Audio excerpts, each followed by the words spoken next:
So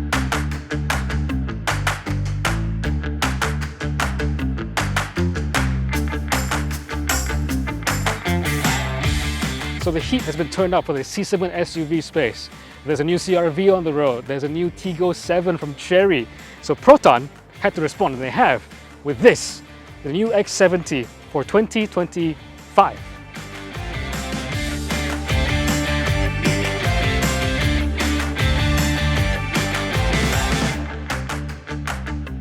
Some might say it took them too long, but I'm glad they're here now.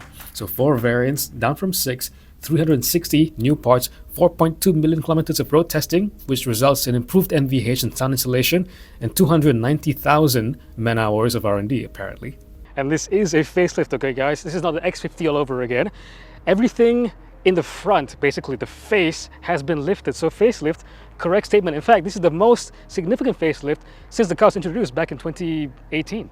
There's a new bonnet, new more upright nose and fascia, new front bumper and fog lamps, new headlamps, new grille pattern that matches the S70, all very similar to the Geely Boyue facelift from 2019. So yeah, we're a bit late to the game, but you know, that's Malaysia style. Also, new color. This one is the marine blue color, but I gotta ask, why no teal bayou green, why no quartz black like the S70? The wheels, okay? In this top spec version, you get 19-inch wheels like biasa. Tapi I'm not sure if I like it better than the older like floral design 19-inch wheels, this one. Okay, under the bonnet, ignore all this overkill engine cover. It's the same story, but not, because the 1.8T is dead, long live the 1.5 TGDI. That is the only engine option. You have the same outputs though. You have 177 PS, 255 Newton meters, 7-speed dual clutch.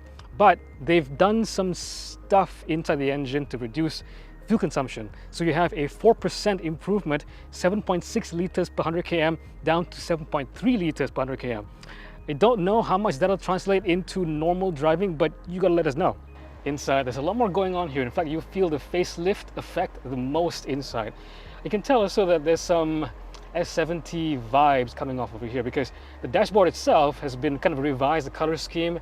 It's more minimalistic and more, you know, silver tone, black tone, and nothing much in between there. Kind of like monotonous and sophisticated, like the S70. The new stuff, you find this reflective panel over here with embedded LEDs, and that is for the ambient light system. So 72 colors of lighting, and it actually can match your music, so when your beat goes a certain way, it'll change up. I don't really like that kind of stuff, but whatever. The big change, the biggest one, is touchscreen. So you have the big boy touchscreen that they use in the S70 and the X90 coming to this one, which is the 12.3-inch panel. I think it's the same exact one, but what I like about this, and it differs from the Geely version, where it's more kind of like integrated into the dashboard itself.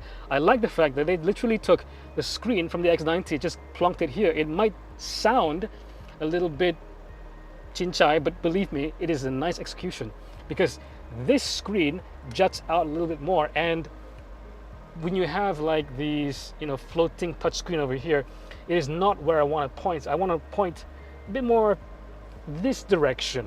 It's easy, and the fact that this sticks out more makes it all that much more easy. And of course, you have still like the best feature of all the X Proton cars, which is analog air conditioning controls. Everything is done with a knob or a button, which is how exactly it should be. Oh, and you might notice Nappa leather seats, but now in a new color called Stone Gray.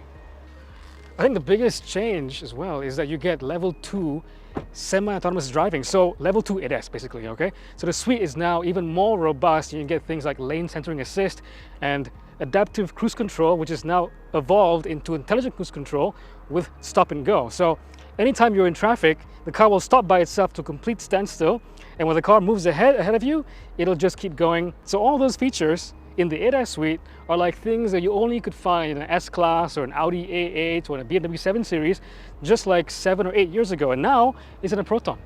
To be honest, over here you don't get the facelift effect too much because it's mostly the same. You get a new bumper surround, like a diffuser element thing, but standard X70 stuff mostly. And then you lepak belakang sikit. There's a new feature where the whole boot unlocks and opens up if you just hang around the back. Inside though, 510 liters, same boot, nicely sized, more space, you pull the seats down. All in all, I think the X70 as a package has been really improved. Quite a comprehensive revamp, to be honest. But ultimately up to you guys if you think they've done enough to convince you to buy the new X70. So what do you guys think? You like the way it looks? You like the way it drives? You like the way you like the X70? Let us know in the comments.